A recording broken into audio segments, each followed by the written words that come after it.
வசனம் என் கால்களுக்கு தீபமும் என் பாதைக்கெல்லாம் வெளிச்சமா இருக்கிறது என்று பேசப்படும் ஒவ்வொரு வார்த்தைகளையும் நீர் வரும் மட்டும் என்னுடைய வாழ்க்கையில அபியாசப்படுத்துவேன் என்று உறுதி கூறுகிறேன். ஆமென். ஹல்லேலூயா, ஹல்லேலூயா. இன்று ஆலயத்திற்கு வந்திருக்கிற ஒவ்வொருத்தரையும் கிறிஸ்து இயேசுவின் நாமத்தினால வாழ்த்துகிறேன். அது மாத்திரமல்ல, நீங்கள் பாக்கியவான்கள், பாக்கியவதிகள். ஆமென். எப்படிப்பட்ட சூழ்நிலை வந்தாலும் தேவனுடைய சமூகத்துக்கு ஓடி வரணும்னு என்ன செய்யணும்? இதே டயத்தில் ஒரு எக்ஸாம் இருக்குது, முக்கியமான எக்ஸாம்னா நம்ம போகாமல் இருப்போமா? நம்ம வாழ்க்கையில் அதான் முக்கியம்னு நினைப்போம். அதனால் சிலர் பலவீனமாக இருக்கிறாங்க. இந்த நேரத்தில் அவங்களுக்காக நம்ம கர்த்தர் இடத்துல அதிகமாக ஜெபிப்போம். ஏன்னா கால சூழ்நிலைகள் மாறும்போது வயதானவர்களால் அதை தாங்கிக் கொள்ள முடியும். அந்த பலவீனத்துக்காக நம்ம ஜெபிப்போம். அதே நேரத்தில் இன்றைக்கு மழையை காரணம் காட்டி வீட்டில் உட்கார்ந்துருக்கவங்களுக்கு நான் எதுவும் சொல்ல முடியாது. ஓப்பனாகவே சொல்கிறேன். ஏன்னா கர்த்தருடைய வருகை சமீபமாக இருக்கிறது. எச்சரிப்பு கொடுக்க வேண்டியதை கொடுத்தே ஆகணும். அதனால தான் சொல்கிறேன். ஒரே ஒரு நிமிஷம் கண்களை மூடி, கர்த்தாவே இன்று என்னோடு கூட பேசுகிறேன். இந்த வருடத்தில் இந்த 2வது ஞாயிற்றுக்கிழமை ஆராதனையில் என்னை ஜீவனோடு கொண்டாந்து இந்த ஆலயத்துக்குள்ள வந்து அமர்த்தினதற்கு ஒரு முகாந்தரம் உண்டு, ஒரு நோக்கம் உண்டு. எத்தனையோ விதமான தடைகள், மழைகளா இருக்கலாம், குளிரா இருக்கலாம், பனியா இருக்கலாம், அல்லது நம்மளுடைய உடல் சோர்வுகளா இருக்கலாம், பலவீனங்களா இருக்கலாம். இது எல்லாவற்றையும் தாண்டி இந்த இடத்துல நம்மளை கொண்டாந்து வைத்திருக்கிறதுக்கு ஒரு முகாந்தரம் உண்டு. அந்த அழைப்புக்கு பாத்திரவானா என்னை உருவாக்குங்கப்பா. உங்க வார்த்தையை கொண்டு என்னை சீர்படுத்துங்க, ஸ்திரப்படுத்துங்க, என்னை நிலைநிறுத்துங்கன்னு சொல்லி உண்மையாய் கேட்போமானால் கர்த்தர் நம் பக்கத்துல இருக்கிறாரு, நம்மளை உற்று கவனித்து கொண்டிருக்கிறாரு. என் மக உள்ள ஆழத்துல எத்தனை தேவைகளோடு எத்தனை பிரச்சனைகளோடு வந்திருந்தாலும் இந்த வேளையில என் முகத்தை தேடி வந்திருக்கிற அந்த முகத்தை நான் பிரகாசிக்க பண்ணுவேன்னு சொல்றாரு.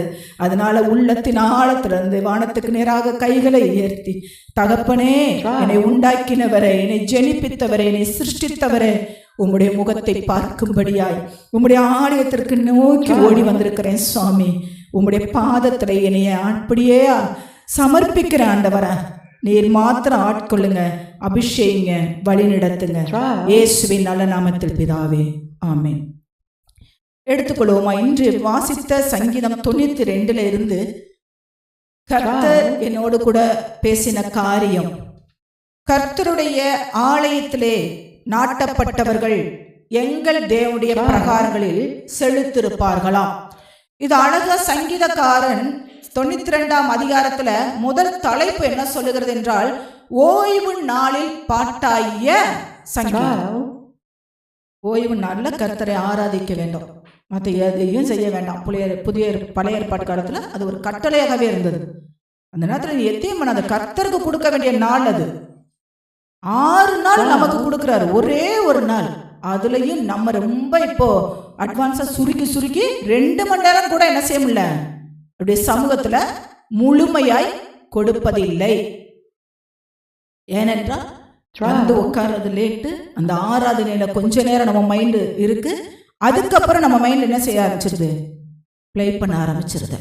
தேவனுடைய வார்த்தை கொஞ்சம் கேட்கிறோம், மீதி எங்கேயே விட்டுட்டு போயிடுறோம். ஆனா இந்த நாட்கள்ல என்ன பாரப்படுத்தின காரியம், சத்தியத்தை அறிவிகள், சத்தியம்தான் உங்களை விடுதலையாக்கும். பக்கத்துல கையை கொடுத்து சொல்லுங்க, எந்த பெரிய சபையோ சிறிய சபையோ, பெரிய கூட்டமோ சிறு கூட்டமோ, பெரிய பாஸ்டரோ சின்ன பாஸ்டரோ அப்படி கிடையாது. கர்த்தர் சத்தியம் வேதம் உங்களுக்குள் போகுமானால் நீங்கள் விடுதலை அடைவீர்கள். ஹல்லேலூயா. எத்தனை பேர் ஆமென் சொல்றீங்க? கர்த்தருடைய, ஏன்னா இன்னைக்கு அநேக பல இடங்கள்ல பாத்தீங்கன்னா எவ்வளவு பெரிய கூட்டம் இருக்கு. சரி, அந்த கூட்டத்தோட கூட்டமா போய் நிற்போம். ஏன்னா அந்த இடத்துல பெரிய அற்புதம் நடக்குது, அதிசயம் நடக்குது. உனக்குள்ள இருக்கு அதிசயம், நமக்குள்ள இருக்குது அற்புதர், நமக்குள் வாழ்ந்து கொண்டிருக்கிறார். ஆனால் வேதம் சொல்லுகிறது சபையிலே நாட்டப்பட வேண்டும். 2 பாயிண்ட்ல எடுத்திருக்கிறேன். என்னால முடிந்த அளவுக்கு இன்னைக்கு கொடுப்பேன். அடுத்து மீதி இருக்குது. தயவு செய்து இதை கேட்டு அதை நம்மளுடைய வாழ்க்கையில அபியாசப்படுத்தணுமானால் நிச்சயமாகவே சொல்லுவேன். இந்த இடத்துல நின்று சொல்றேன், கர்த்தர் நம்மளை குறித்து வைத்திருக்கிற திட்டத்தை நிச்சயமா நம்ம கண்கள் கண்டு ஆச்சரியப்படத்தக்கதாய் வழி நடத்துவார். துன்மார்க்கருக்கு நேரிடதை என் கண்கள் காணும், சத்துருக்கள் என் காதுகள் கேட்கும். எனக்கு விரோதமாய் எழும்பினவர்கள் ஒன்றுமில்லாமல் போவதை என் கண்கள் என் காதுகளால கேட்க முடியும். என்னன்னா, நான் யாருக்குள்ள நாட்டப்பட்டிருக்கிறேன்? கிறிஸ்துவுக்குள்ளாக. அது அழகா சொல்றாரு அந்த வசனங்கள்ல. முழுவதுமா நீங்க எடுத்து பாடுங்க. ஃபர்ஸ்ட் ஆண்டவரை துதிக்கிறாங்க, அடுத்து அவருடைய கிரியைகளை வல்லமைகளை பேசுறாங்க, அடுத்து சொல்றாங்க மிருக குணம் உள்ளவர்கள் என்ன செய்ய மாட்டாங்களா ஆண்டவனுக்கு. எவ்வளவு சொல்லு, அந்த குணம் மாறவே இல்லை. மிருக குணம் மூடன் அதை அறியான். ஆனால் கர்த்தருடைய பிள்ளைகள் நம்மை கிறிஸ்துவை அறிகிற அறிவுக்கு நேராய் நம்மளை வழி நடத்த வேண்டும். தகப்பன் கிறிஸ்டோபர் அங்கிள் நமக்கு அந்த சபையில இருக்கும்போது பேதுருல எடுத்தார். எத்தனை பேர் நீங்க அதை எடுத்து பண்ணீங்கன்னு தெரியாது. அந்த எப்படி நடக்கணும், விசுவாசத்தோடு கொண்டு தைரியத்தோடு கொண்டு அந்த காரியங்களை அடுத்தடுத்து நமக்கு படிப்படியா ஸ்டெப்பா சொல்லி கொடுத்தாங்க. நம்ம வார்த்தை இங்க கேட்கிறோம், அடுத்து விட்டுடுறோம். தயவு செய்து நம்ம இந்த வருஷத்துல லாஸ்ட்ல வாக்குத்தத்தம் வாங்கணும். ஃபர்ஸ்ட் வீக் எத்தனை பேர் வாங்கணும்? வாக்குத்தத்தம் எல்லாருக்கும் கிடைச்சிச்சா இல்லையா? அப்புறம் யாருமே கொடுக்காத மாதிரி எதுவுமே இல்லாம இருக்கீங்க. வாக்குத்தத்தம் வாங்கணுமா இல்லையா? சரி, அந்த வாக்குத்தத்தம் வருஷத்துல நமக்கு கொடுக்கப்பட்டாச்சு. இப்ப அது நிறைவேறணும் என்னுடைய வாழ்க்கையில. அதுக்கு என்ன செய்ய போறீங்க?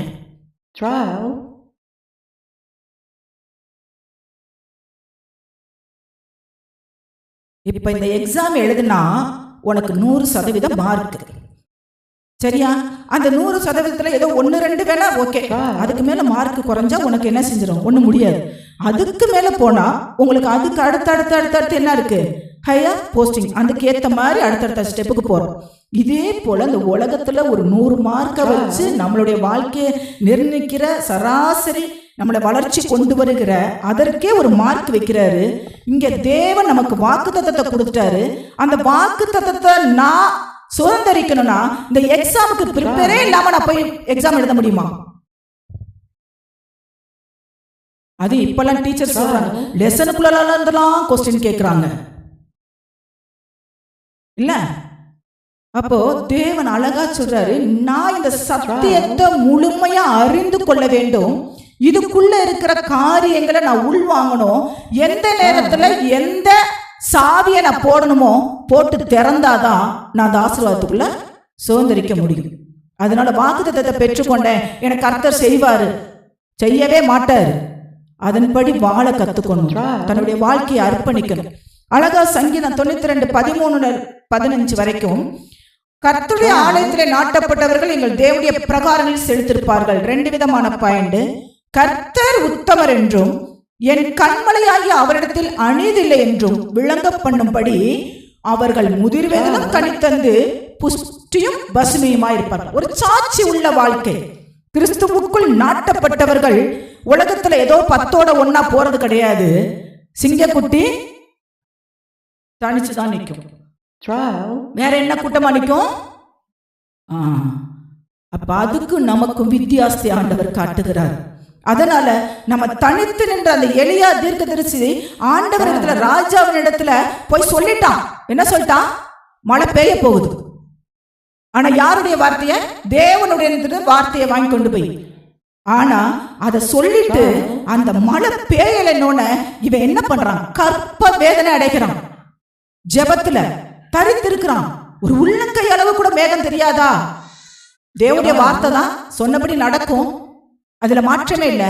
ஆனா அதை பெற்றுக் கொள்வதற்கு இந்த உலகத்திலே அந்த கிரியையை இந்த உலகத்திற்கு கொண்டு வருவதற்கு எலியா எந்த அளவுக்கு பிரயாசப்பட, அவன் காரணம் கிறிஸ்துவுக்குள் அவன் நாட்டப்பட்டிருந்தான். அவனும் பெரும்பாடு உள்ள மனுஷன் தான், பெரும்பாடு உள்ளவன் தான், பிரச்சனை உள்ளவன் தான்.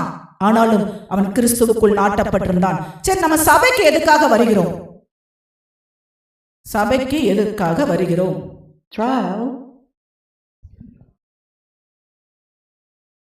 கர்த்தரை ஆராதிக்க, பேசுங்க,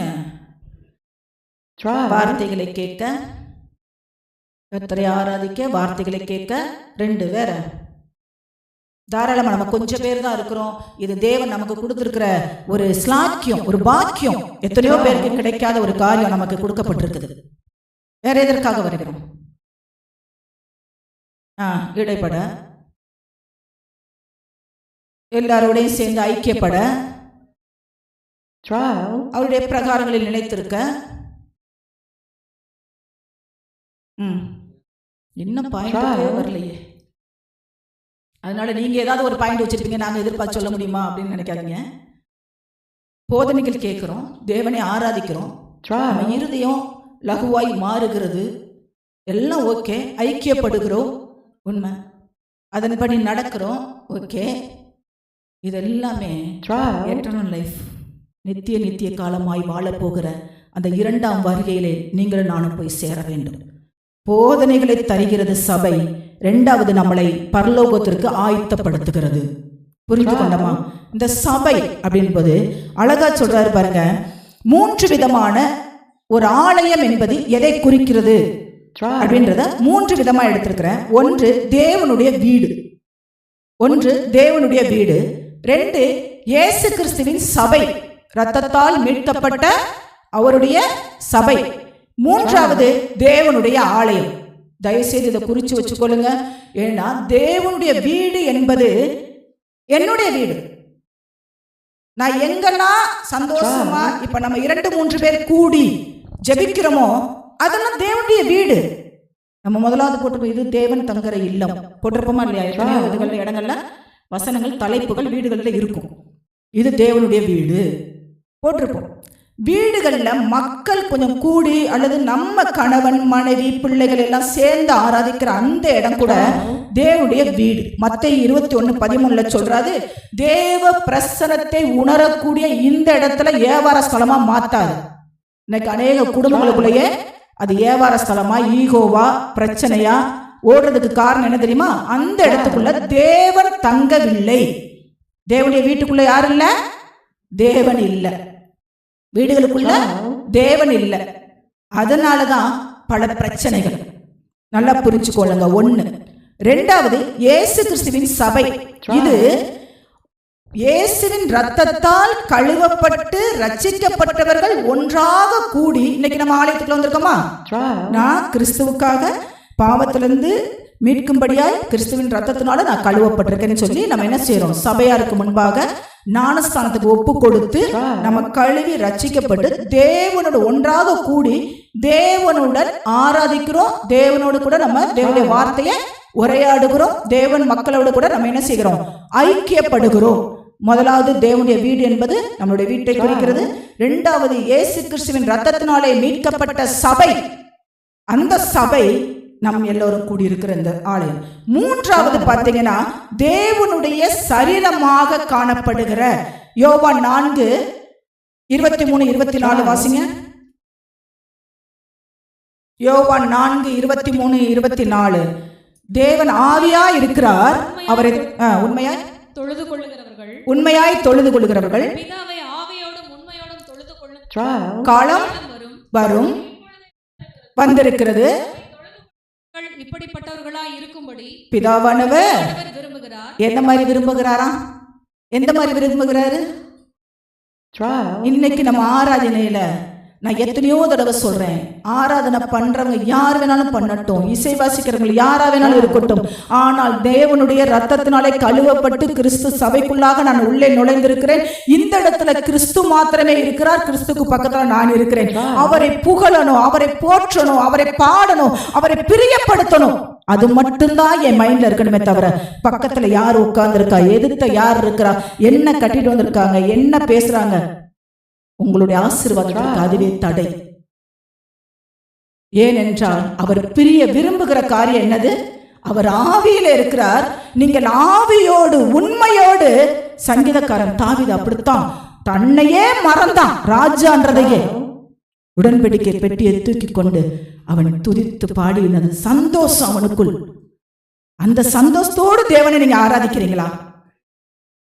அந்த சந்தோஷத்தோடு 10 நிமிஷம்னாலும், நான் ஏற்கனவே வெள்ளிக்கிழமை பிரேயர்ல உள்ள பிள்ளைங்களுக்குலாம் சொல்லுவேன், 10 நிமிஷம்னாலும் நீ அவருடைய இருதயத்தை டச் பண்ற மாதிரி அவரை பிரியப்படுத்து. அவர் கையில இருந்து வைத்திருக்கிற ஆசீர்வாதத்தை நம்ம மடியில போட்டு விட்டு போயிடுவார். அந்த அனுபவத்துல நான் ருசிச்சிருக்கிறேன், அனுபவிச்சிருக்கிறேன், இன்னும் அனுபவிச்சுட்டு இருக்கிறேன். அவர் இருக்கிறாருன்னு அவர் பாதத்துல விழுந்துருங்க. அவரை மட்டும் சாஷ்டாங்கமாய் விழுந்து என்ன செய்யுங்க? தொழுது கொள்ளுங்க. ஏனென்றால் இப்பொழுது அந்த காலம் வந்திருக்கிறது, அதை விரும்புகிறார், பிதாவானவர் விரும்புகிறார். அடுத்து வாசிங்க. ஏனென்றால் தேவன் ஆவியாயிருக்கிறார். அவரை தொழுது கொள்ளுகிற யாவரும் எப்படி இருக்கணுமா? ஆவியோடும் உண்மையோடும் அவரை தொழுது கொள்ள வேண்டுமா? முழு இருதயத்தோடு, முழு பலத்தோடு, முழு ஆத்மாவோடு, முழு சிந்தையோடு இடத்துல அன்பு கூறுவாயாக கேட்கிறார். அப்படி அன்பு கூறி இருக்கிறோமா?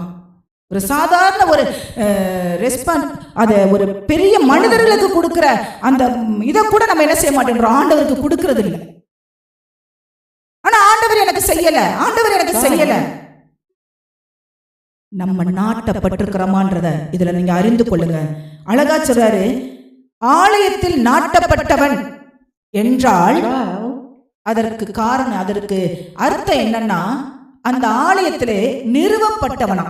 நீங்கள் நானும் யாரு? ஆலயத்தில் நாட்டப்பட்டவர்கள் என்றால் இந்த ஆலயத்திற்குள்ள ஒரு நிர்வாகத்திற்குள்ளாக நீங்களும் நானும் நிறுவப்பட்டிருக்கிறோம். எத்தனையோ கோடிக்கணக்கான ஜனங்களுக்கு மத்தியில இந்த ஆலயத்திற்கு ஏற்ற ஆடுகளை ஆண்டவர் கொண்டு சேர்த்திருக்கிறார்னா ஒவ்வொருத்தருக்கும் ஒவ்வொரு பொறுப்புகள் உண்டு. நிர்வாகம் செய்பவன் ஒவ்வொருத்தருக்கும், இது என்னுடைய தேவனுடைய வீடு, இது கிறிஸ்துவின் ஆலயம், இதற்கு என்னுடைய பங்கு என்ன? அது அழகா சொல்றாரு. நாம் பூமியில் வாழ்ந்தாலும் நாம் நாட்டப்பட்டது கிறிஸ்துவுக்குள் அவருடைய ஆளுகைக்கு உட்படுத்தி திறன்பட பொறுப்புகளை நிறைவேற செய்து நாம் நித்தியத்தில் சேர்வது மாத்திரமல்ல, ஒரு கூட்டத்தை நித்தியத்திற்கு அழைத்து செல்ல வேண்டிய பொறுப்பு உள்ளவர்களாக நீங்களும் நானும் இந்த கிறிஸ்துவின் இரத்தத்தினாலே மீட்கப்பட்ட இந்த ஆலயத்திற்குள்ளாக நம்மளை அழைத்து வந்திருக்கிறார். புரிந்து கொண்டோமா? புரிந்து கொண்டோமா? ஏதோ 2 மணி நேரம் நான் டைம் ஸ்பெண்ட் பண்றேன், கடமைக்காக வர்றேன், ஏதோ தேவனுடைய ஆராதிக்கணும், ஐயோ இந்த வாரம் வரலன்னா ஆண்டவர் கோச்சுக்குவாரு. இல்ல இல்ல. நம்ம எந்த அளவுக்கு ஆண்டவரை நாம் தொழுது கொள்ளுகிறோம்? நமக்கு கொடுக்கப்பட்டிருக்கிற நிர்வாகம் என்ன? ஒரு ஆபீஸ் ஒர்க்குக்கு போறோம்னா உன்னுடைய ஒர்க்கை நீ செய்து கொடுத்தாதான் உனக்கு சேலரி.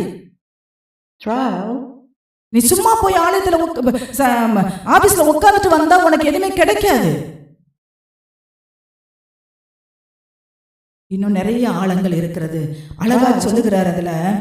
அப்போ என்ன அழைத்த தேவன் எனக்கு ஒரு பொறுப்பை கொடுத்திருக்கிறார். பக்கத்துல பார்த்து சொல்லுங்க, உங்களை அழைத்து வந்திருக்கிற தேவன் உங்களுக்கு ஒரு பெரிய பொறுப்பை கொடுத்திருக்கிறார். இன்னைக்கு இந்த உலகத்துல எதோ தேடி ஓடிக்கொண்டிருக்கிறோம். நம்ம ஆத்மாவை காத்துக்கொள்ளணும். கொடுக்கப்பட்டிருக்க பொறுப்புகளை நான் செய்து முடித்தா நான் பரலோகத்திலே அப்பாவோடு கூட நான் வாழ முடியும். கொலோசியர் எழுதின புஸ்தகம் 2ஆம் அதிகாரத்தை எல்லாரும் எடுத்து வைத்துக் கொள்ளுங்க.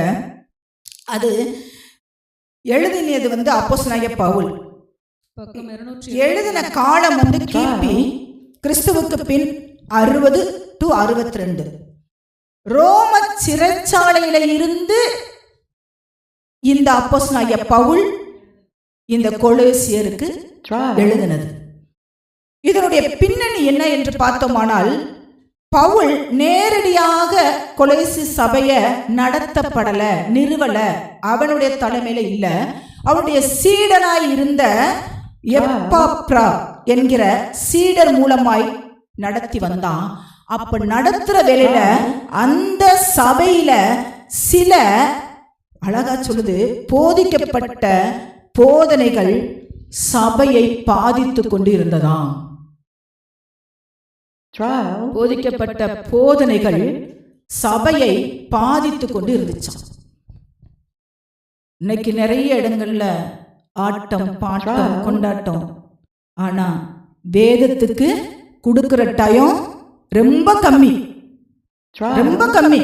10 நிமிஷம் முடிஞ்சு ஆமீன் போட்டு போய்கிட்டே இருக்கணும்.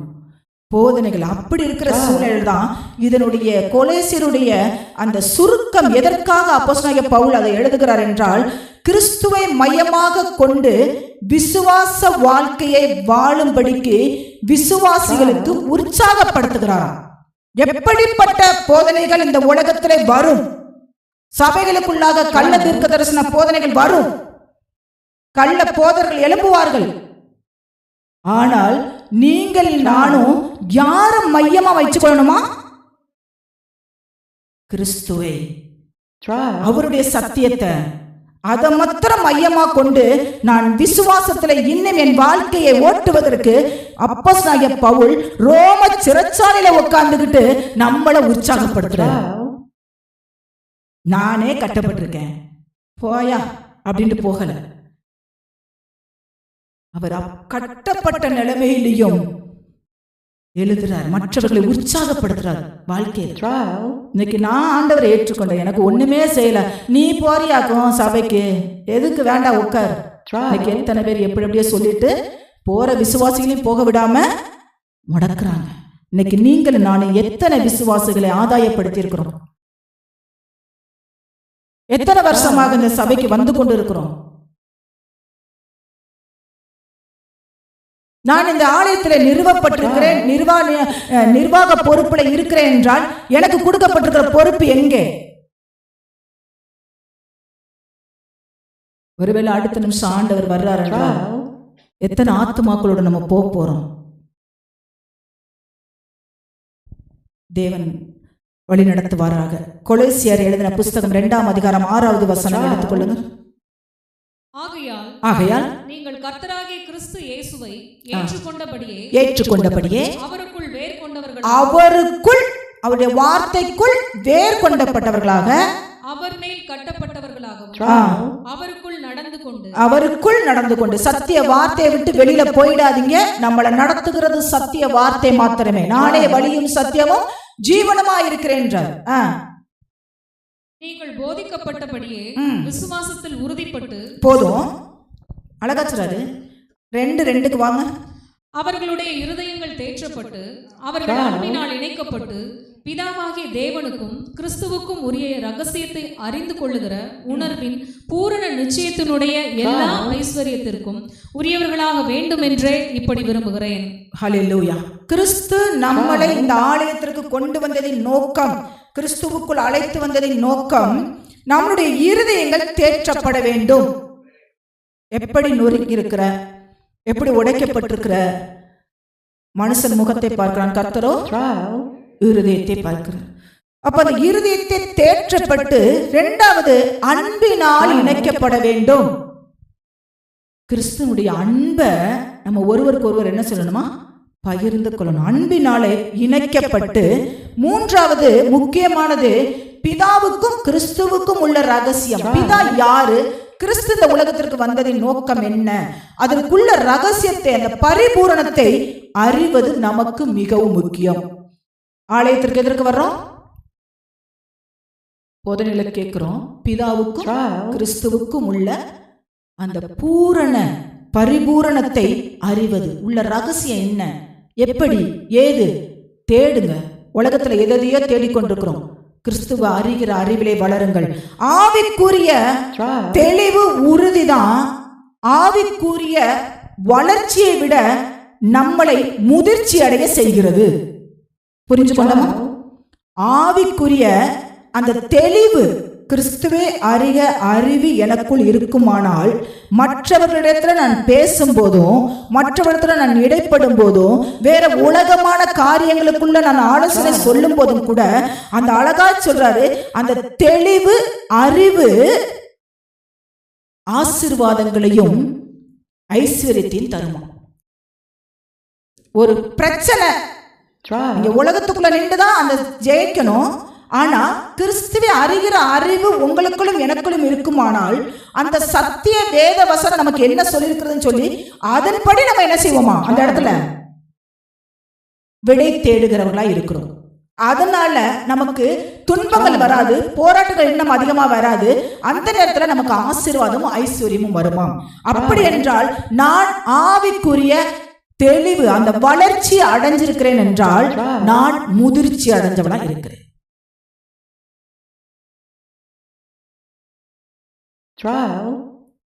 நான் யாரையும் குற்றப்படுத்தல. எத்தனை வருடங்களாக நம்ம சபைக்கு வருகிறோம். நாம் உட்கார்ந்த இடத்துலயே உட்கார்ந்துட்டு எந்திரிச்சு போறோமா, இல்ல மற்றவர்களோடு நாம் ஐக்கியப்படுகிறோமா, அன்பிலே இணைக்கப்படுகிறோமா, மற்றவர்களுக்காக ஒத்தாசையா இருக்கிறோமா? அப்படி இருக்கிறோம் என்றால் இன்னைக்கு அநேக ஆத்துமாக்கள் உள்ளே வந்திருக்க வேண்டும். 2வது சொல்றாரு பாருங்க, வசனம் 3 வாசிங்க. கொலோசியர் 2:3. ஞானம், அறிவு என்பவைகளாகிய பொக்கிஷங்கள் எல்லாம் அடங்கி இருக்கிறது.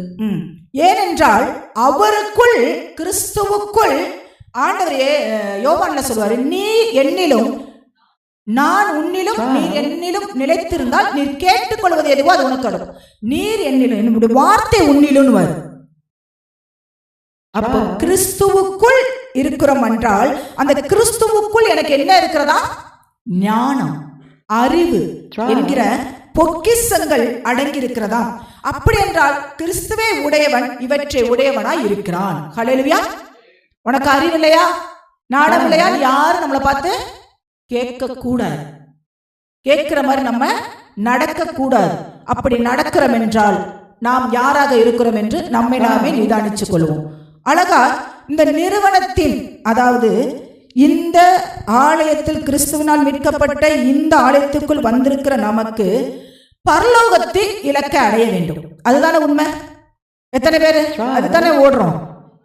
70 வருஷம் பலத்தின் மிகுதி 80 வருஷம், அதுக்கப்புறம் படுத்துக்கிறதுனா சஞ்சலமும் தவிப்பும், அதுக்கப்புறம் ஒரு வாழ்க்கை இருக்கிறது. அது நித்தியத்திற்குரிய வாழ்க்கை. அது நிறைய பேர் சொல்லுவாங்க, பூனையா வருவ, கழுதையா வருவ, என்னென்னமோ, அதெல்லாம் நமக்கு இல்லை. அடுத்து நம்ம அப்பாவோட நம்ம வாழ போறோம். அந்த பரலோக இலக்கை அடைவதற்கு அழகா சில காரியங்களை நம்ம இந்த வருடத்திலே திட்டமிடுதல் வேண்டும். குறிச்சு வச்சுக்கொள்ளுங்க. நிறுவனம் அல்லது பரலோகம் அப்படின்னு போட்டுக்கோங்க. இலக்குகளை அடைய முதலாவது திட்டமிடுதல். எனக்கு மெலிட்டாமாவை ரொம்ப பிடிக்கும். ஒரு சின்ன ஊழியம், சண்டே கிளாஸ் ஊழியன்றது சின்ன ஊழியம்னு சொல்ல முடியாது. அந்த சிறு இருதயத்துக்குள்ள விதைக்கப்படுகிற விதை தான் பெரிய ராஜ்யத்திற்கு கொண்டு வருகிறார் ஆண்டவர். இவர்கள் ராஜ்யத்திற்குரியவர்கள் என்றார். சிறு பிள்ளைகளை எடுத்து வருவதற்கு இடம் கொடுங்கள். அவங்களுக்கு எத்தனை பேரண்ட்ஸ் அதை பார்த்தாங்கன்னு தெரியல. அவங்க அனுப்பிச்சு விட்டுருந்தாங்க குரூப்ல, நாங்க பிளானர் என்னென்ன பண்ண போறோம் இந்த வருஷத்துல. இந்த வருஷம் ஆரம்பிக்கிறதுக்கு முன்பாக ஃபர்ஸ்ட் மந்த் இதுலயே அது எல்லா ப்ரிப்பரேஷனும் வந்துருச்சு. என்னென்ன பண்ண போறோம், எங்க பிள்ளைகளுக்கு நான் எப்படி எப்படிலாம் நடத்த போறோம், கொடுக்கப்பட்டிருக்கிற பொறுப்புலையே. அப்ப நமக்கு கொடுக்கப்பட்டிருக்கிற பொறுப்பு பரலோகத்தை நான் அடையணும். 2வது என் வீட்டாரையும் நான் பரலோகத்துக்கு சேர்க்கணும். புரிஞ்சு கொண்டோமா? என் அக்கம் பக்கத்துல இருக்கிறவர்களுக்கும் நான் தான் உத்தரவாதம், நான் தான் அவர்களை கொண்டு சேர்க்கணும். அப்போ முதலாவது திட்டமிடுதல் நம்மளுடைய வாழ்க்கையிலே. அது அழகா தகவல் வளங்கள் திட்டமிடுதல். எப்படி செய்யலான்றத தகவல், அது என்ன செய்ய வேண்டும், எப்படி செய்ய வேண்டும் என்பதை முன்கூட்டியே தீர்மானிக்க வேண்டும். நம்மளுடைய வாழ்க்கையிலையும் கூட பாருங்க, இன்னைக்கு நான் பெருமைக்காக சொல்லல, என் வீட்டுக்குள்ள வந்தீங்கன்னா 10 நோட்டு நான் வச்சிருக்கிறேன். இதை என்னுடைய தாய் தகப்பன்மார் எனக்கு சொல்லி கொடுக்கல, இது என்னை கர்த்தர் கொடுத்த நானும், கர்த்தர் கொடுத்த அறிவு. ஏன்னா நான் அவரை இருக்க பிடித்ததுனாலே, அந்த நேற்று நைட்டு கூட உட்காந்து நான் எழுதி கொண்டிருந்தேன். லேகா சிரிச்சாங்க, எப்பா வெளியில போயிட்டு வந்தீங்களே, வாழைப்பழம் எவ்வளவு, விக்ஸ் மிட்டாய் வந்தீங்களே எவ்வளவு, அதை நான் எழுதினது. இது பெருமைக்கு சொல்ல. எபிரேயர்ல 4:13 சொல்றாரு, எல்லாவற்றுக்கும் நீங்க என்ன செய்யணும், கணக்கு ஒப்புவிக்க வேண்டும், எல்லாவற்றிலும். அப்போ திட்டமிடுதல் இல்லாமல் ஏதோ ஒரு சைடுல இருந்து வருது, ஏதோ ஒரு சைடுல போறோம், எப்படியோ வாழ்றோம். அந்த வாழ்க்கைக்கு நம்ம அழைக்கப்படவில்லை. எப்படி வேணாலும் வாழலாம் நினைச்சா இன்னைக்கு நீங்களும் நானும் தான் பயங்கர கோடீஸ்வரரா இருக்க முடியும். ஆனா நமக்கு வாசல் இடுக்கமான வாசல். அப்படி நீ வந்தேனா தான் உன்னை பரலோகத்துக்குள்ள வர முடியும். இந்த உலகம் விசாலமா கிடக்குது, நீ எப்படி வேணாலும் வாழலாம். ஆனா கிறிஸ்துவுக்குள் இருக்கிறவர்கள் ஞானமும் அறிவும் உங்களுக்குள் இருந்து ஒரு கட்டமைப்போடு கூட, ஒரு திட்டமிடுதலோடு கூட உங்களுடைய வாழ்க்கையை நீங்கள் இந்த வருடத்திலே ஸ்டார்ட் பண்ணணும்ன்றதுக்காக தான் இந்த வருடத்துல முதல் செகண்ட் வீக்காவது எனக்கு கிடைக்காதான்னு நான் ஜெபம் பண்ணிக்கிட்டே இருந்தேன். என் மக்களிடத்துல நான் பேசணும், அதை டைம் டேபிள் போட்டு அவங்களை வழி நடத்தும் போது கர்த்தர் நம்மளை நித்தியத்திற்கு அழைத்து செல்கிறவராக இருக்கிறார். 2வது ஒழுங்கமைத்தல். குறிக்கோள்களை வெற்றியோடு அடைவதற்கு செயல்திறன் முக்கியம். ஒழுங்கமைத்தல். குறிக்கோள்கள் உண்டு, அதை வெற்றியோடு நான் அடைவதற்கு என்னுடைய செயல்திறன்கள் தேவை. அப்படி என்றால் தேவையான ஆதாரங்களையும் அடுத்து சொல்றாரு பணிகளையும் ஏற்பாடு செய்தல். அடுத்து தேவையான ஆதாரங்கள் எதுக்குலாம் நம்ம இன்னைக்கு நான் ஒரு மெசேஜ் கொடுக்குறேன்னா இதை நான் ப்ரிப்பேர் பண்ணி நான் என்ன செய்யணும், ஆயத்தப்படுத்தி நான் எடுத்துட்டு வரணும். நான் ஒழுக்கமே இல்லாம நான் இங்க வந்து எதமோ பேசுறேன்னா பேச முடியாது. ஏன்னா நம் தேவன் ஒழுகின் கிரகமுள்ள தேவன். ஹல்லேலூயா. ஒழுகின் கிரகமுள்ள தேவன். அழகா சொல்றாரு. மூணாவது வழி நடத்துதல். பணிகளை பிரித்து துறைகளை உருவாக்கி அதிகார பொறுப்புள்ள சரியான நபர்களை தேர்ந்தெடுத்தல். மூன்றாவது என்னது? பணிகளை பிரிக்கணும். நிறைய பேத்துக்கு தூக்கம் வருதுன்னு நினைக்கிறேன். கொஞ்சம் ஏசி எல்லாம் ஆஃப் பண்ணிருங்க.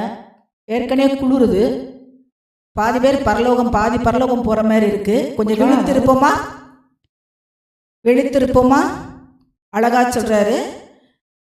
மூன்றாவது பணிகளை. அப்படி என்றால் இன்னைக்கு ஒரு ஆலயத்துக்குள்ளே நம்ம வந்திருக்கிறோம். இந்த ஆலயத்துக்குள்ள ஒரு சேர்ஸ் போடுறாங்க. சேர் போடுற வேலை இருக்கு. இங்க சிஸ்டம் ஒர்க் இருக்கு. வெளியில கிளீன் பண்ற ஒர்க் இருக்கு. இன்னைக்கு ஆண்டவர் நமக்கு கொடுக்கப்பட்டிருக்க இந்த ஆலயத்தை நம்ம எந்த அளவுக்கு சுத்தமா வைத்திருக்கிறோம். சுத்தமா இருக்குமானால், பரிசுத்தம் இருக்குமானால் கர்த்தர் அதில் வாசம் பண்ணுகிறவரா இருக்கிறார். அதேதான் நம்ம வீட்டின் ஒழுங்கின் காரியங்களும். நம்ம ஏதோ ஞாயிற்றுக்கிழமை சரியா குளிச்சு அப்படியே ட்ரெஸ் மாதிரி அப்படியே வந்துட்டா மட்டும் போதாது. நிறைய காரியங்கள் ஒழுங்கமைத்தலுக்கு அப்புறம் வழி நடத்தப்படணும். விதிமுறைகள் இருக்கணும். விதிமுறைகள் நிச்சயமா நம்மளுடைய வாழ்க்கையில இருக்கணும். பணிகளை உருவாக்கி இன்னைக்கு சண்டே கிளாஸ் பொறுப்பு மெலிட்டாக்கு கீழே 2 பேரை கொடுத்துருக்கோம். இன்னைக்கு அதை வந்து நாங்க என்ன செய்யறோம், வேற மாதிரி கொண்டு வரணும்னு இந்த வருஷத்துல பேசியிருக்கோம். இதே மாதிரி எனக்கு பொறுப்பு இல்லை, நான் இந்த பொறுப்பை செய்யணும்னு ஆசைப்படுறேன், எனக்கு இந்த பொறுப்பை கொடுங்க. எத்தனை பேர் முன் வர ஆயத்தமா இருக்கிறீங்க? மாசத்துல ஒரு தடவை எங்க வீடுகள்ல கூடுகை நடத்துங்க. நம்ம சபை மக்களை கூட்டிட்டு வாங்க. மாசத்துல ஒரே ஒரு தடவை ஐக்கியப்படுவோம் குடும்பங்களுக்குள்ளாக. எத்தனை பேர் தயாரா இருக்கிறீங்க? இது பிரேயர் முடிஞ்சது போனதுக்கு அப்புறம் விருப்பப்பட்டீங்கன்னா உங்க பேர்களை கொடுத்துட்டு போங்க. உங்க வீடுகளை பரிசுத்தப்படுத்துங்க. உங்க வீடுகளை சுத்திகரிங்க, ஒழுங்கு அமைத்துங்க. உமா சிஸ்டருக்கு கை தட்டுவோமா? அவங்க ஓகேன்னு சொல்லிட்டாங்க. சரிங்களா? மாசத்துக்கு ஒரு தடவை நம்ம வாழ்வது கிறிஸ்துவை மற்றவர்களுக்கு காண்பிக்க வேண்டும். நாம் கிறிஸ்துவை உடையவர்கள் என்று சொல்லி புரிந்து கொண்டோமா?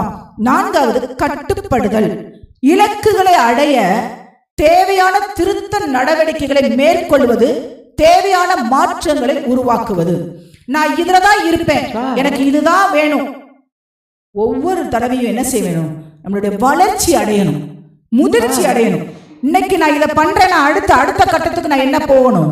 அந்த வளர்ச்சிக்குள்ள நம்மை நாமே விட்டு கொடுக்கணும். நம்ம அதற்கான ஸ்டெப்பை எடுத்து வைக்கணும். நான் முடியாது, எனக்கு இது மட்டும்தான், நான் வருஷம் இதுலதான் இருப்பேன், இப்படித்தான் இருப்பேன், இங்கதான் உட்காருவேன். இதை மாற்றிக்கொள்ளுங்கள். தயவாய் என் சகோதர சகோதரிகளாய் நினைத்து நான் உங்களிடத்துல இவ்வளவு கண்டிஷனோடு சொல்றேன். ஏன்னா நமக்குள்ள ஒரு மாற்றம் வரலனா கிறிஸ்து எந்த மாற்றத்தையும் கொண்டு வர முடியாது. அடுத்து சொல்றாரு பாருங்க, நிறுவனத்தின் அதாவது பரலோகத்தின் செயல்பாடுகளை இயக்கும் பொறுப்புகளை தேவையான திருத்த நடவடிக்கைகளோடு மேற்கொள்ள வேண்டும். இயக்குதல், ஊக்குவித்துதல். மற்றவர்களை ஒரு சில காரியங்களை அவங்களுக்கு தெரியாம இருக்கலாம், தெரிந்தவர்கள் அவர்களை குற்றப்படுத்தாதீங்க. அவர்களை இந்த காரியத்தை இப்படி செஞ்சா இது இன்னும் பெஸ்டா இருக்கும்னு சொல்லி ஊக்கப்படுத்துங்க. அவங்களை ஏளனமா பார்த்து சிரிக்காதீங்க அந்த நேரத்துல, அல்லது அதை குற்றப்படுத்தாதீங்க. அது அவங்க வளர்ச்சிக்கு அது தடையாக மாறுகிறது. அந்த குற்றம் உங்க மேல் சுமருகிறது, அதையும் பார்த்துக்கோங்க. அந்த குற்றம் நம்ம மேல சுமருகிறது. ஒரு வளரணும்னு நினைக்கிற வேலையில நம்ம ஆலயத்துக்குள்ள நாட்டப்பட்டிருக்கிறாங்க. அவங்க வளர்ச்சிக்கு நான் எந்த அளவுக்கு உறுதுணையா இருக்கணுமோ ஒருவருக்கு ஒருவர். கேதுரு மரமானது வேர்களால் பின்னப்பட்டிருந்தது, அதனாலதான் அந்த கேதுரு மரம் அசைக்கப்படுவதில்லை. ஹல்லேலூயா. இன்னைக்கு கிறிஸ்துவுக்குள் நாம் வேர்கள் எல்லாம் ஒன்றிணைத்திருக்குமானால் எப்படிப்பட்ட புயல் அடித்தாலும் எப்படிப்பட்ட பிரச்சனைகள் வந்தாலும் நாம் ஜெயம் கொள்ள முடியும். ஹல்லேலூயா, ஹல்லேலூயா. தேவ வார்த்தை உள்ள போயிட்டு இருக்கு நினைக்கிறேன். தயவுசெய்து தெளிவா கேட்டுக்கோங்க. அப்படி இல்லாத பட்சத்திலே உபாகம் 32:2 வாசிங்க. மழையானது இளம் பயிரின் மேல் பொழிவது போல என் உபதேசம் பொழியும். பனித்துளிகள் புல்லின் மேல் இறங்குவது போல என் வசனம் இறங்கும். இஸ்ரவேலருக்கு நான் காலைதோறும் எப்படி இருப்பேனா, பனியை போல இருப்பேன். அவன் லீலி புஷ்பத்தை போல மலருவான். அவர் மட்டும் நம்மள பார்க்கல மறைச்சிட்டாருன்னா என் மூச்சு நின்று போயிடும். ஹல்லேலூயா. புரிஞ்சு கொண்டமா? என்னுடைய பணமோ பதவியோ அந்தஸ்தோ எதுவும் வரப்போறது இல்லைங்க. படிப்போ அவர் காலையில மூஞ்ச திருப்பிட்டாருன்னா நான் மூச்சு விட முடியாது. அவ்வளவுதான், ஆவி அடங்கிரும். அவர் சொல்றாரு, காலையில நம்மள இளம் பயிர் மேல பேய்கிற பொழிகிறது போல அவருடைய உபதேசத்திற்கு உங்க செவிய சாய்ங்க. பனித்துளின் புள்ளின் மேல் இறங்குற போது உங்களுடைய வசனம் நம்ம உச்சந்தலையிலிருந்து உள்ளங்கால் வரைக்கும் நமக்கு எதுக்கெல்லாம் தேவைப்படுதோ அதை இறங்குறதுக்கு விட்டு கொடுங்க. அவர் ஊற்றுறாருன்னா உங்களை பயங்கரமா நடத்தி புஷ்டியாய் மாற்ற முடியும். ஹல்லேலூயா. அடுத்து அப்படி இல்லாத சங்கீதம் 1:1-6 நீங்க குறிச்சு வச்சுக்கொள்ளுங்க. அதுல அப்படி இல்லாதபடிக்கு நான் துன்மார்க்குடைய ஆலோசனையில் நடவாமல், பாவியில் வழியில் நில்லாமல், பரியாசக்காரன் உட்காரும் இடத்தில் உட்காராமல், கர்த்தருடைய வேதத்திலே பிரியமாயிருந்து. எது மேல பிரியமா இருக்கணுமா? வேதத்துல. இன்னைக்கு எது மேலேயோ பிரியம் வச்சு ஒண்ணுமில்லாம போய்கிட்டு இருக்கு இந்த உலகம். கர்த்தருடைய வேதத்தின் மேல பிரியம் வைத்து என்ன செய்ய, இரவும் பகலும் அவருடைய வேதத்தையே தியானித்துக் கொண்டிருங்க. அப்படிதான் மனுஷன் எப்படி இருப்பானா, பாக்கியவான் பாக்கியவதியா இருப்பான். அது அழகா சொல்லுகிறது. அப்படி என்றால் அதற்கு முக்கியம் என்னன்னா, நாம் சங்கீதம் 1:1-6 நம்மளுடைய வாழ்க்கையிலே அப்படியே அபியாசப்படுத்தணும். அப்பொழுது பிரகாரங்களில் செழிப்பதும் செழிக்காமல் போவதும் நம் கையில் உள்ளது. நம் கையில கொடுத்துட்டாரு. நீ இப்படியெல்லாம் நடந்தா உனக்கு செழிப்பு உண்டு. நீ இப்படியெல்லாம் படிச்சு எக்ஸாம் எழுதுனா உனக்கு மார்க் உண்டு, அடுத்த போஸ்டிங் உண்டு. இல்லாத பட்சத்துல நான் துன்மார்க்குடைய ஆலோசனையை கேட்பேன், பாவிகள் நிற்கிற நிற்பேன், கேட்கக்கூடாத ஆலோசனையை கேட்பேன், நடக்கக்கூடாதபடி நான் நடப்பேன். ஆனா கர்த்தர் எனக்கு வாக்குத்தத்தம் கொடுத்துருக்காரு, நான் ஆசீர்வாதமா இருப்பேன். முடியவே முடியாதுங்க. அது நம்மளை நாமே ஏமாத்தி கொண்டிருக்கிறோம். தெளிவா இருப்போம். அப்படி இல்லாத பட்சத்துல ஆலயத்திலே நாட்டப்படாமல் சும்மா அமர்ந்திருந்தல் அப்படின்னா, இன்னைக்கு நிறைய பேரு தியானத்துக்கு போறாங்க. மன அமைதி கிடைக்கணும் அப்படின்னு சொல்லி தியானத்துக்கு போறாங்க.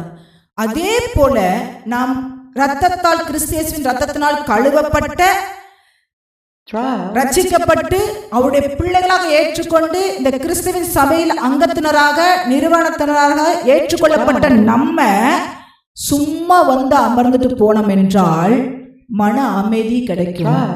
ஏதோ இந்த நேரத்துல அந்த 2 மணி நேரத்துக்கு ஒரு பக்தி ஏதோ விருத்தி அடைகிற மாதிரி இருக்கும். ஆழ்ந்த சிந்தனைக்குள்ள போவோம். நல்லா புரிஞ்சுக்கொள்ளுங்க. ஆனா எதையும் பெற்றுக்கொள்ள முடியாது. ஏனென்றால் 1 யோவான் 6:19 எதை சொல்லுகிறது பாருங்க. 1 கொரிந்தியர் 6:19 உங்கள் சரீரமானது நீங்கள் தேவனாலே பெற்றும். ஐயா, இந்த சரீரம் தேவ மண்ணு நான் எடுத்து உருவாக்கின வெறும் மண்பாண்டம். ஆனா இந்த சரீரத்துக்கு அவ்வளவு முக்கியத்துவம் கொடுத்துக்கிட்டு இருக்கிறோம். இது வெறும் மண்பாண்டம், எந்த நிமிடம் என்னன்னு தெரியாது. வாசிங்க. உங்கள் சரீரமானது நீங்கள் தேவனாலே பெற்றும் உங்களில் தங்கியும் இருக்கிற பரிசுத்த ஆவியானவருடைய ஆலயமா இருக்கிறதென்றும் நீங்கள் உங்களுடையவர்கள் அல்லவென்றும். ஐயோ, பக்கத்துல பாச்சங்க. நீங்க உங்களுடையவர்கள் அல்லவா? நமக்கே நம்ம சொந்தம் இல்ல. நீங்கள் உங்களுடையவர்களே அல்ல. அதனாலதான் அப்போஸ்தலனாகிய பவுல் சொல்றான், இனி வாழ்வது நான் அல்ல, கிறிஸ்து என்னிலே வாழ்ந்து கொண்டிருக்கிறார். ஒவ்வொரு கிறிஸ்தவர்களுக்குள்ளேயும் கிறிஸ்துவை உடையவர்களாய் இருக்கிறோமானால் ஒவ்வொரு காலகட்டத்திலையும், ஒவ்வொரு பிரச்சனைகளும், ஒவ்வொரு போராட்டங்களும் வரும் பொழுதும் கிறிஸ்து எனக்குள் இருக்கிறீர், கிறிஸ்து அறிவும் ஞானமும் நிறைந்தவர், என்னை வழி நடத்துங்கன்னு கேட்டு பாருங்க. அப்படி இல்லாத பட்சத்துல சும்மா வந்து உட்கார்ந்து அந்த 2 மணி நேரம் அது ஒன்றுமே இல்லை. ரோமர் 8:14 வாசிங்க. மேலும் எவர்கள் தேவனுடைய ஆவியினாலே நடத்தப்படுகிறார்களோ, மேலும் தேவனுடைய ஆவி பரிசுத்த ஆவியானவர் உங்களுக்குள் தங்கியிருக்கிறாரால் அவரால் நீங்கள் நடத்தப்பட வேண்டும். அவர்கள் தேவனுடைய புத்திரராய் இருக்கிறார்கள். அவர்தான் தேவனுடைய பிள்ளைகள், அவர்கள் தான் அந்த சுதந்திரவாளிகள், அவர்தான் அந்த பரலோக ராஜ்யத்திற்கு உரியவர்கள். புரிஞ்சு கொண்டமா? அததான் இது என்னுடைய சுய ஆளுகையிலே செயல்படுவது. எப்ப வேணாலும் நான் வந்து உட்காருவேன், எப்ப வேணாலும் நான் எந்திரிச்சு போவேன், அப்புறம் எங்கனாலும் தடுக்கி நான் விழுவேன், திரும்ப நான் எழுந்திருப்பேன். கிறிஸ்தவ வாழ்க்கை அப்படி கிடையாது. விழுந்தாலும் எழுந்திருப்பான். ஆனா நீதிமான் விழவே கூடாது. சொல்லிக்கிறது, நீதிமான் 7 தடவை விழுந்தாலும் எழுந்திருப்பான். அவன் ஏன் விழுகிறான்? நீதிமானா இருந்தா விழுவதற்கு முன்பாக உனக்குள் இருக்கிற பரிசுத்த ஆவியானவர் நம்ம ஞானத்தினாலும் அறிவினாலும் கட்டுப்படுத்தி கண்ட்ரோல் படுத்தி நடத்துகிறவர். அவருடைய சத்திய வார்த்தையை உங்க காதுகள் கேட்கிறதா? அதற்கு கீழ்ப்படிஞ்சீங்கன்னா நீங்க விழமாட்டீங்க. அழகா வேதம் சொல்லுகிறது, விழுகிறது, எழுந்திருக்கிறது, போவேன் வருவேன், இப்படியே இருந்தா அது சும்மா வந்து அமர்ந்துட்டு போறது. நான் கிறிஸ்துவுக்குள் நாட்டப்படவில்லை, சும்மா ஆலயத்திற்கு கடமைக்காக வருகிறேன், அமர்ந்துட்டு போயிடுறேன். இதனால ஆசீர்வாதத்தை நம்ம இழந்து கொண்டு இருக்கிறோம். ஒரு தந்தை இருக்கிறாரு, சின்ன பையன், அவன் பயங்கர சுத்தி பண்ணிக்கிட்டே இருக்கிறான். இவர் பொறுத்து பார்த்தாரு, தம்பி உட்காருப்பா, கீழே உட்காரு, கீழே உட்காருன்னாரு. இவன் கேட்கவே இல்லை. இவருக்கு டிஸ்டர்பா இருந்துச்சு, வேலை பார்த்துட்டு பெரம்பெடுத்து 2 காலு கீழே போட்டார். உட்காரு அப்படின்னாரு. அவன் டக்குன்னு உட்கார்ந்துட்டான். ஆனா அவன் தகப்பனுடைய வார்த்தைக்கு கீழ்ப்படிஞ்சு அவன் உட்கார்ந்துட்டானா?